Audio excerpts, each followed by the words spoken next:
Okay, I'm back. So, we recently had episode 2 of Beyond the Veil, or Lifting the Veil, for Lords of the Fallen, and they were talking about version 2.0 and what it took for them to get to version 2.0 after, 1.5 update, 1.6, 1.7 update. The Masters of Fate update was version 1.5. We had a couple more updates past that, 1.7, and then version 2.0, which is, also came with the a whole lot of updates. Very positive outcome, real, or added more stuff to the co-op, the seamless co-op, which is absolutely amazing, and they're apparently going to be adding more to it to make it more seamless. And you can open chests, you can go down ladders, you can do weapon changes, you can do all sorts of things, pick up weapons and all of that. So hey, I'm back.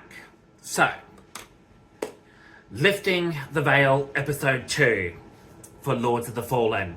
Episode 2 covered the road to version 2.0, community feedback, and basically redeeming themselves for all the stuff that crashed day one as it releases on Xbox Game Pass and all of that. This episode was really, really good. It was absolutely amazing because CI Games developers talked about how they got to version 2.0, going through, updates like version 1.6, 1.7, 1.5, which was the Masters of Fate, adding all this new sort of, over 50 updates to get to version 2.0, the definitive version of Lords of the Fallen, what they originally intended for the game, their original vision. And it was an amazing episode because they covered so many aspects of what makes the game so great, with all the feedback that they got from the community, but also it was a learning curve for them as well, what crashed on day one of release and what they had to do to fix it, and listen to all the critiques and criticisms that were coming for, that they were listening to on their all the different pages like Facebook, Twitter, YouTube, all other, Reddit, all of that. They read every single comment, which is absolutely amazing.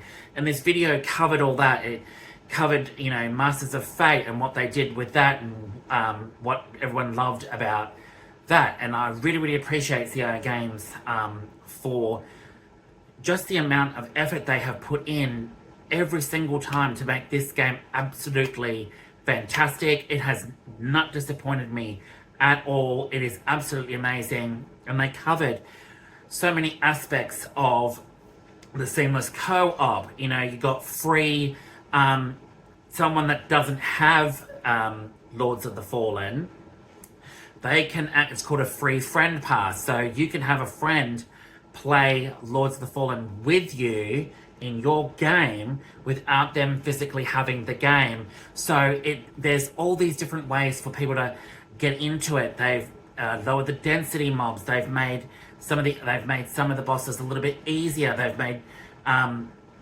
made challenges easier as well, but they've made them. It's still challenging. It's still there. The challenge is still there. It's not entirely devoid of, just being, a brain dead game. It is absolutely amazing. And CI Games have done an amazing job with Lords of the Fallen since 2023, since it launched, all the way up until 2025 now. And they're still continuing to reinvent this game and make it the best that they can with updates. And it is an amazing game. I truly, truly love Lords of the Fallen.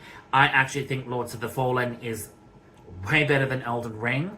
And I know I'm going to get crucified for that, but you know what? I don't care. I think Lords of the Fallen did a way better job. And it pulled me in so many different ways with all their lore, the bosses, the structure of the game, the gameplay, hundreds and hundreds of weapons and magics and all of that. It just kept me entertained. It really, really did. From the word get-go till I finished it. But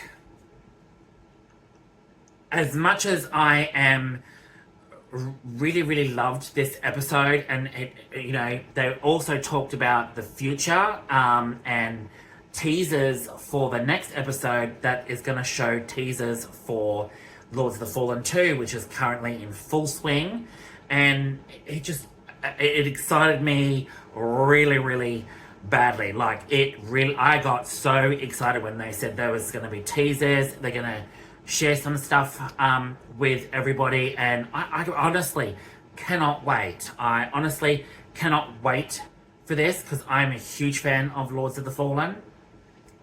But the criticisms that I have with Lifting the Veil episode 2 was the fact that, and this is just my opinion, I might get crucified for this, but at this point I don't really care because this is just my opinion. They also spoke about Asmongold in this, and it kind of pissed me off a little bit, and I was quite annoyed at the fact that this episode also seemed to focus a lot on what satisfied Asmongold. How could they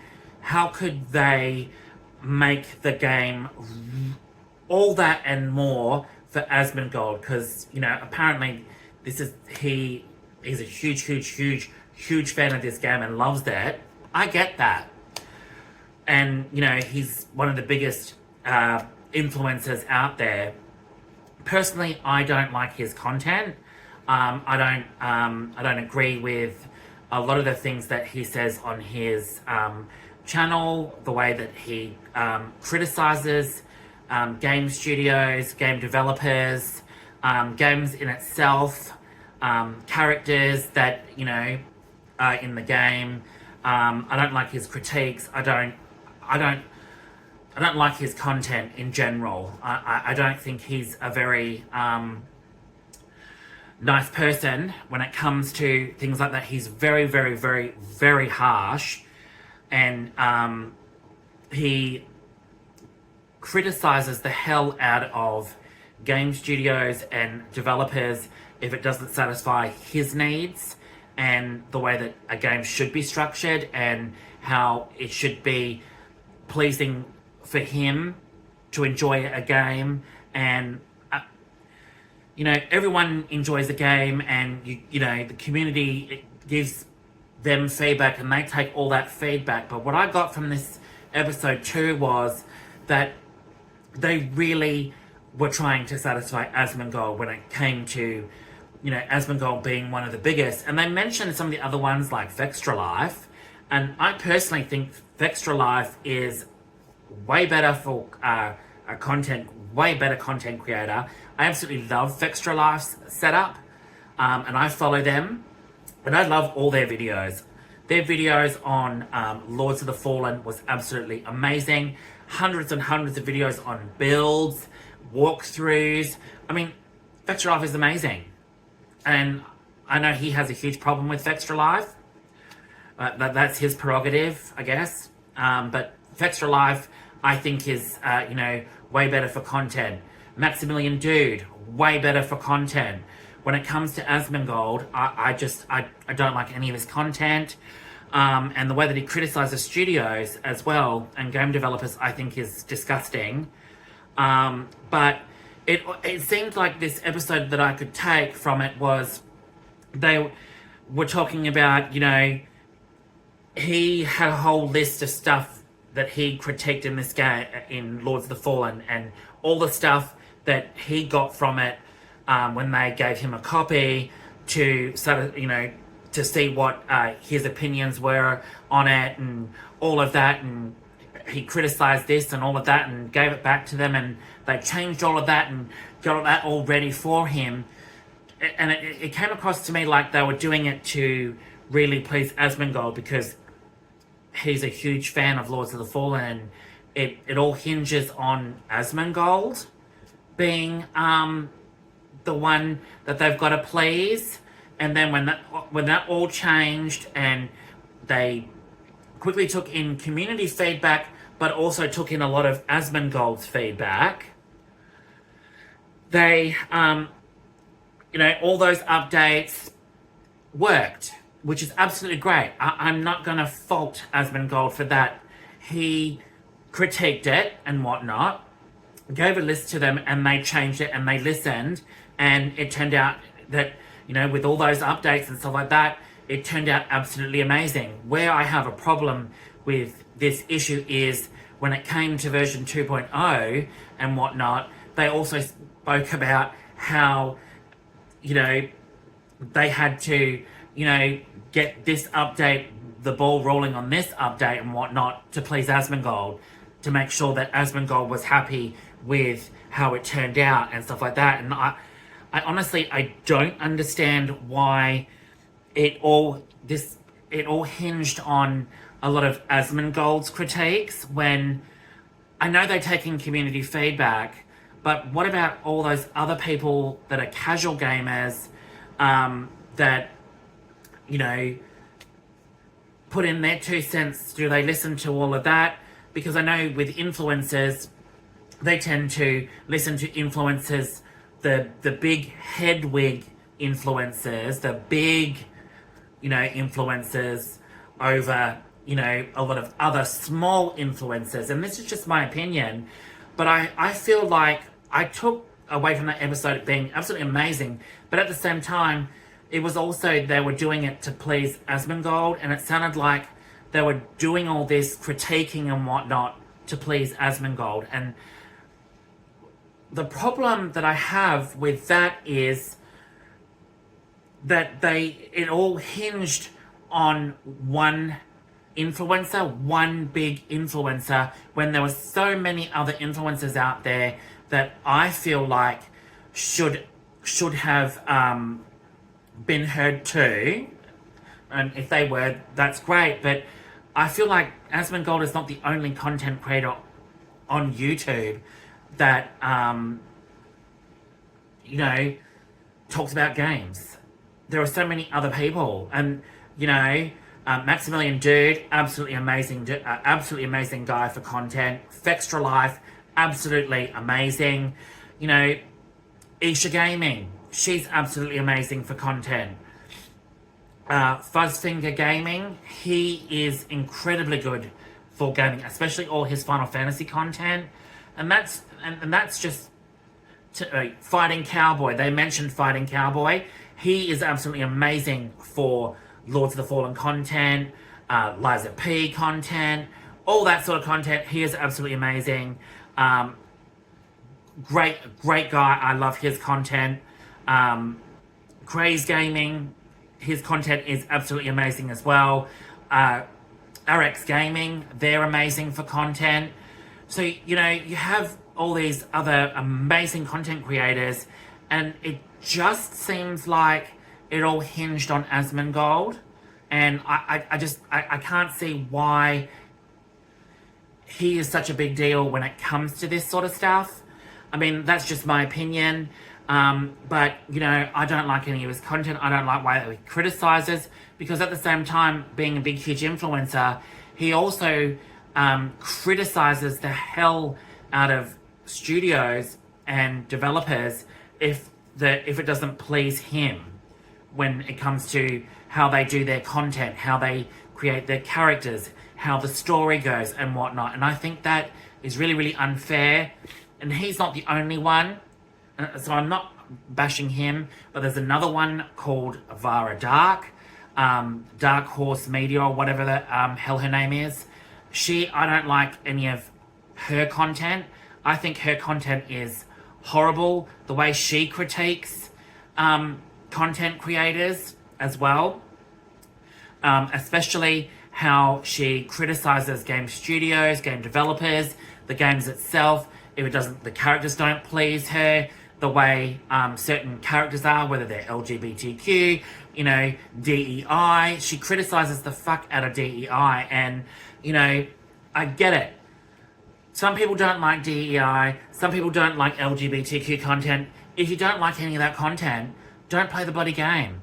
And in respect to DEI, DEI is broad across any space, and not having DEI in a studio or a space where you feel safe developing a game and whatnot, and making your customers aware that they incorporated DEI. So, you know, myself, when I buy a game because I enjoy it, I love it, and I want to feel like the game is not just catering to my needs when it comes to a gamer, but makes gamers feel like, you know, if it has LGBTQ content in it, if it has other content in it that people can relate to, that people can, you know, instantly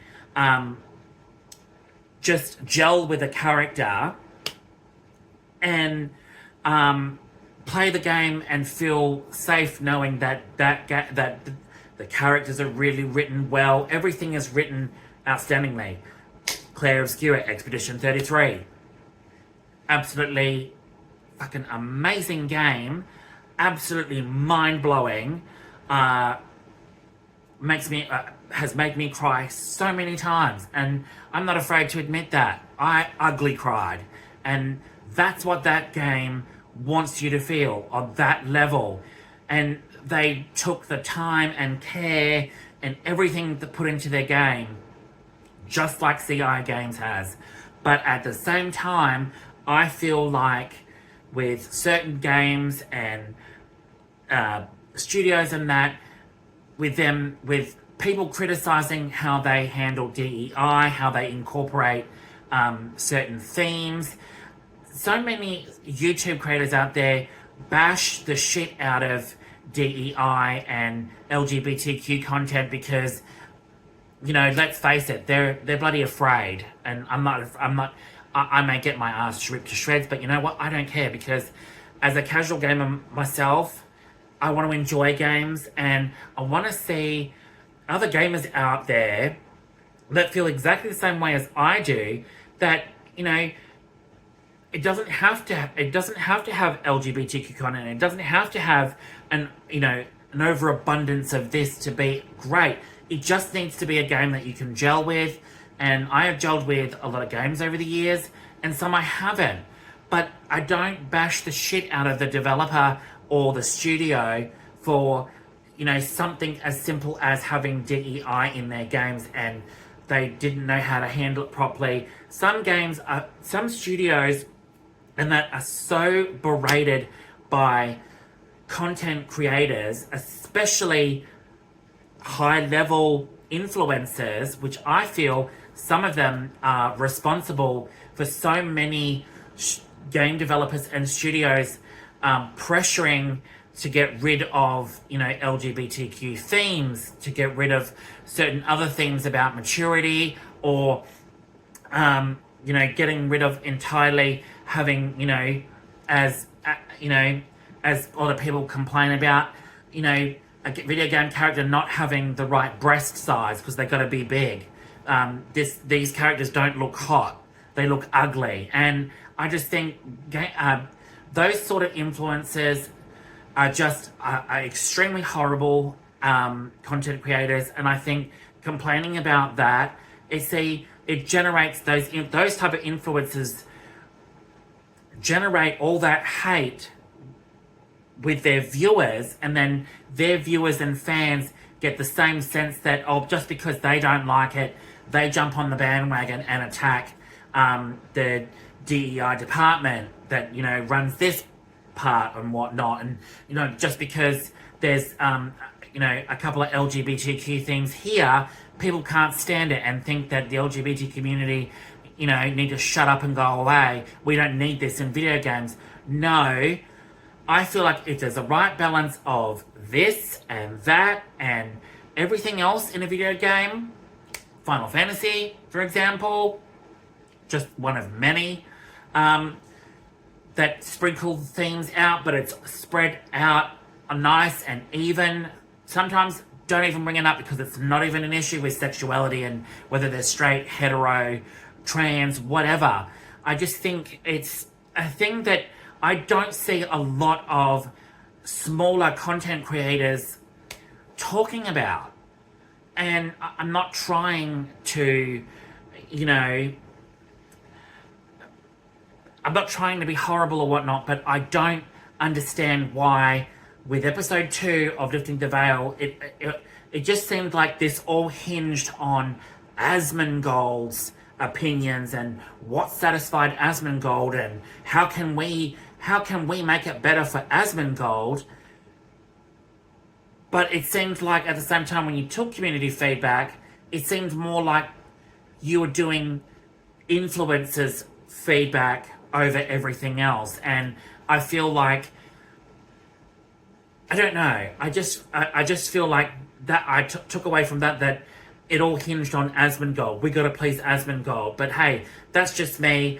Please, leave me a comment in the section below if people felt the same way. But if I see any really nasty comments, and people being nasty, I will delete those comments and I will disengage the comment section, because ultimately I want this to be a safe place so people can talk about it, and I want to get a sense of how people felt about that episode, what they feel when it comes to influencers, and subject in general. And I want to hear from other smaller content creators like myself how we as a community as well can get our voices heard when it comes to stuff like I've just spoken about. But other than that, thanks so much for watching, guys. I know this one was a little bit of a heated subject, I guess, but I am really, really, really looking forward to Lords of the Fallen 2.